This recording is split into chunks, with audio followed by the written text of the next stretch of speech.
Bisikan misterius di rumah tua. Bab 1. Rumah warisan yang terbengkalai. Keluarga kecil Pak Budi baru saja pindah ke sebuah rumah tua di pinggir kota. Rumah itu adalah warisan dari kakeknya yang sudah lama meninggal. Rumah itu terlihat usang dengan cat tembok yang mengelupas. Debu-debu singgah dengan damai di perabotan yang usang. Di sudut ruangan ada sarang laba-laba menjuntai seperti gorden yang tertiup angin.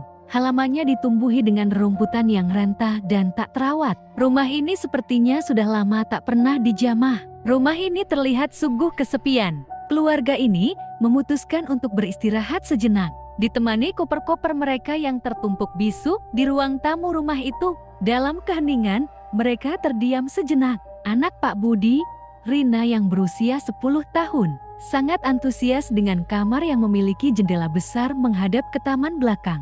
Kamar itu adalah kamar yang diperuntukkan untuknya. Pak Budi pun menyuruh Rina untuk membereskan kamarnya. Mereka sekeluarga memutuskan untuk beres-beres rumah, agar nanti malam bisa tidur nyenyak. Malam pertama di rumah baru berjalan tenang. Namun, menjelang tengah malam, Rina terbangun karena mendengar bisikan lirih. Suaranya seperti angin yang berdesir di telinga. Sulit dipahami suara apa itu dan dari mana datangnya. Namun suara itu terasa dekat. Ia mencoba mencari sumber suara, tetapi Rina tidak menemukan apapun. Awalnya, Rina mengira itu hanya imajinasinya karena kelelahan setelah seharian membereskan barang.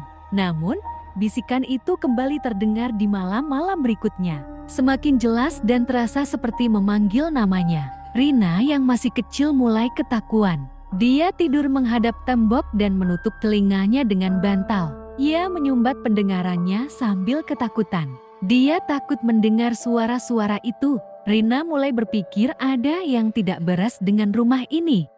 Jejak-jejak yang aneh. Keesokan harinya, Rina yang merasa tidak nyaman mual menceritakan bisikan-bisikan itu kepada kedua orang tuanya. Tetapi mereka menganggapnya hanya mimpi buruk. Pak Budi dan Bu Budi hanya tersenyum, seolah mereka tidak begitu serius dalam menanggapi anaknya tersebut. Membiarkan Rina dengan 1000 tanda tanya di benaknya. Akan kejadian apa yang menimpanya? Suatu pagi, Rina menemukan jejak kaki kecil berlumpur di lantai kamarnya. Kali ini Rina semakin kaget dan takut. Semalam ia yakin sudah membersihkan kamarnya. Dan yang lebih aneh, jejak itu menghilang begitu saja di dekat dinding.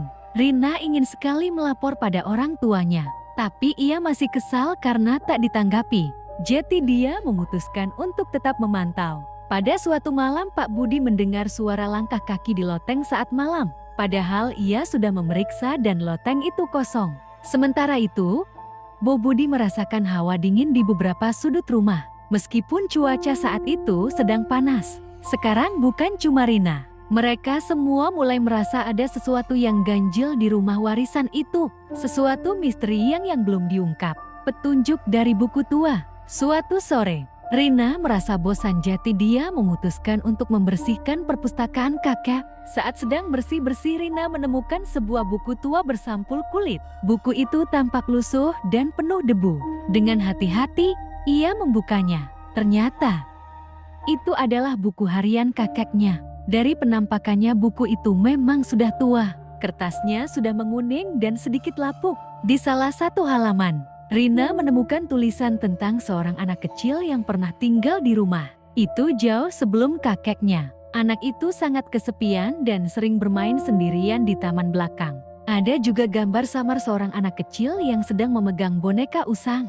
Rina menunjukkan buku itu kepada orang tuanya. Mereka kaget, dahi mereka mengkerut. Mereka mulai berpikir bahwa bisikan dan jejak-jejak aneh itu mungkin ada hubungannya dengan masa lalu rumah ini. Mereka memutuskan untuk mencari tahu lebih lanjut tentang anak kecil dalam buku harian kakek tersebut untuk mengetahui apa yang terjadi. Persahabatan yang tak terduga. Keesokan harinya, suara itu muncul kembali. Namun kali ini Rina dengan perasaan takut memberanikan diri mencoba berbicara dengan bisikan itu. Dengan suara pelan, ia bertanya, "Siapa kamu?" Tiba-tiba, bisikan itu terdengar lebih jelas.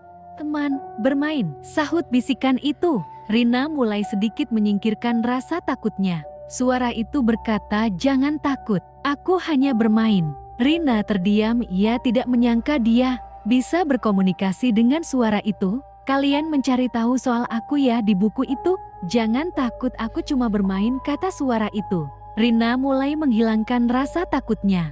Rina mencoba berbicara dengan suara itu.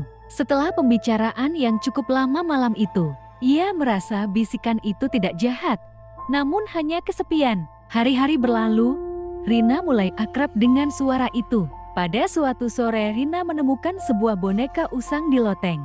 Rina cukup terkejut saat mengetahui boneka itu persis seperti yang digambar di buku yang ada di perpustakaan kakeknya. Ia membersihkan boneka itu dan meletakkannya di kamarnya. Sejak saat itu, bisikan itu tidak lagi terdengar menakutkan. Rina merasa ada kehadiran yang menemaninya, bukan mengganggunya. Jejak kaki berlumpur juga menghilang.